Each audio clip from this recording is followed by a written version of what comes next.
السلام عليكم ورحمة الله تعالى وبركاته، ومرحبا بكم في نهار جديد واقتراح جديد. واقتراحنا اليوم كما كتشوفوا كاب كيك بالشوكولاتة اللي كيجي ناجح من اول تجربة وهشيش ومقطن. كنتمنى انك تسير وصفة لانها فعلا كتستحق انك تسيها وتبارطاجي الفيديو مع الاهل والاقارب ان شاء الله. وما تبخليش عليا بهذاك اللايك اللي غادي تحفزيني به فضلا وليس امرا. وغنبداو على بركة الله وفرجة ممتعة. اول حاجة غادي نجيبو واحد 3 ديال الحبات ديال البيض. وهذا البيض من الافضل يكون بحرارة المطبخ. غادي نحاول نعطيك الوصفة يعني مبسطة الى يعني اقصى حد ان شاء الله معايا. هانتيا درت البيضات بحرارة المطبخ، درتهم في البول. هذاك البول غادي يكون ناشف ما فيه لا ماء لا حتى حاجه. غناخذ واحد الكويس ديال السكر والعبار، اكيد بالعبار ديال العنبه. غنخلط العناصر وكما كتشوفوا هذا المادلين ما غادي يحتاج منا لا ضراب لا مونينكس لا حتى حاجه.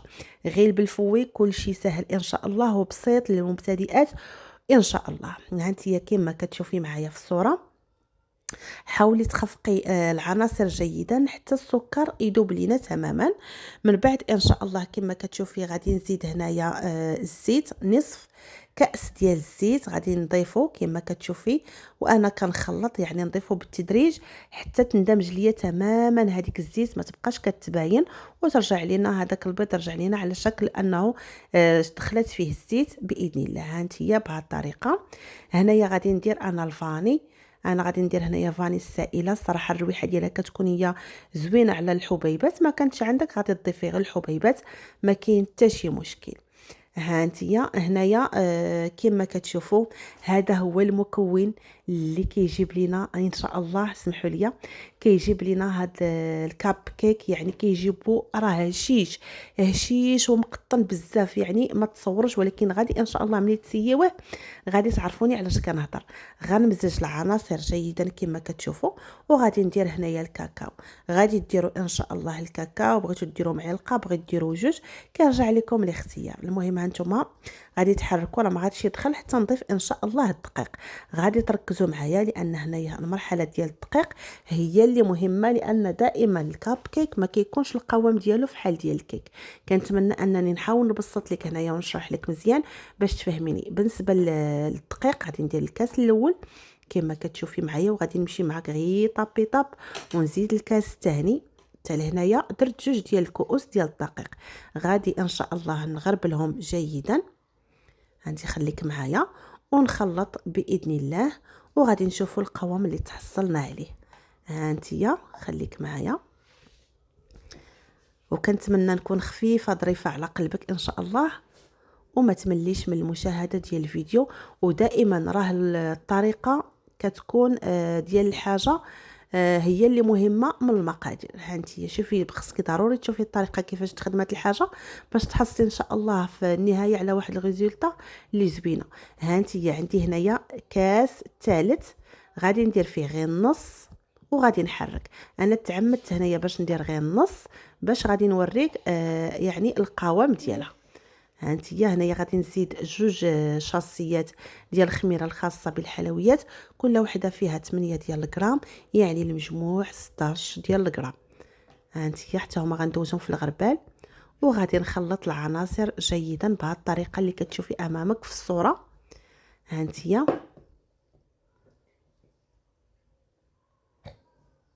نتمنى يكون كلشي واضح. هانتي راه كلشي هنايا تخلط. حاولي يعني الجوانب وكل شيء يعني كله الطحيني ينزل لتحت.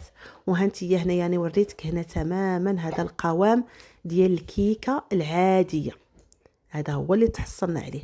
ضروري نزيدوا هذا النصف عاد ان شاء الله غادي يرجع لنا القوام ديال الكاب كيك. لاننا الا خلينا غير هكاك وطيبناه ودخلناه الفران يعني غادي غير ندخلوه الفران وغينتفخ شويه، من بعد غيسيح لينا في الجناب، يعني ما غاديش يطلع لينا الفوق ويجينا مقبب.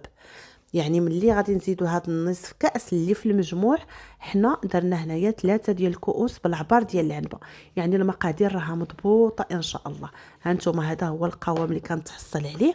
غادي نجيب ان شاء الله واحد البوشه ولا غير بلاستيكه عاديه، وغادي نصب فيها هذاك الخليط ديالي باش نسهل عليا العمليه ديال يعني باش نصبهم في ان شاء الله في هذوك القويقطات ديال المادلين ولا الكاب كيك.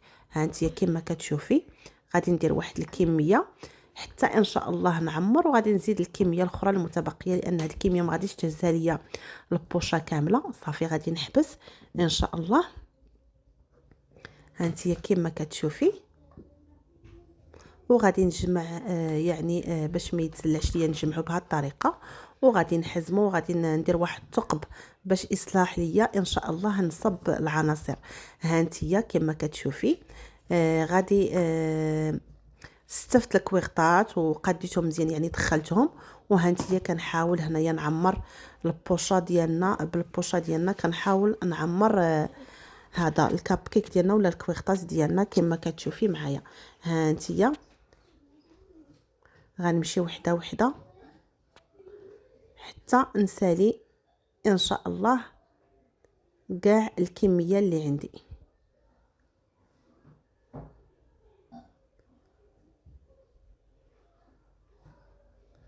هانتيا راه كلشي واضح وباين.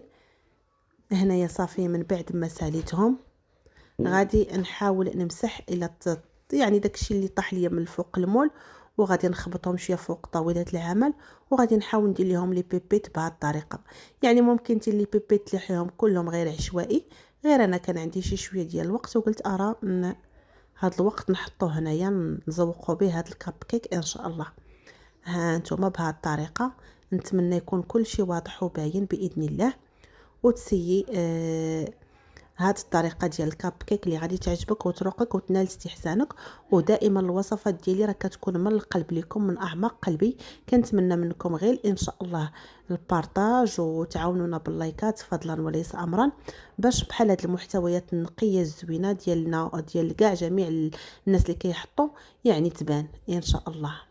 ها نتوما من بعد ما طيبته بالنسبه للطياب يعني هاد المرحله ضروري خص الفران يكون سخون مزيان، يعني فران ديال الغاز ولا فران ديال الكهرباء ضروري يكون سخون بزاف حتى يسخن. وغادي نحطوا الكاب كيك وعاد نقصوا غير شي شويه من الجهد ديال الموقد.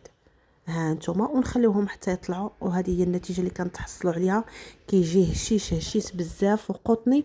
كنتمنى منك تسير الوصفه ان شاء الله وخليتك على خير.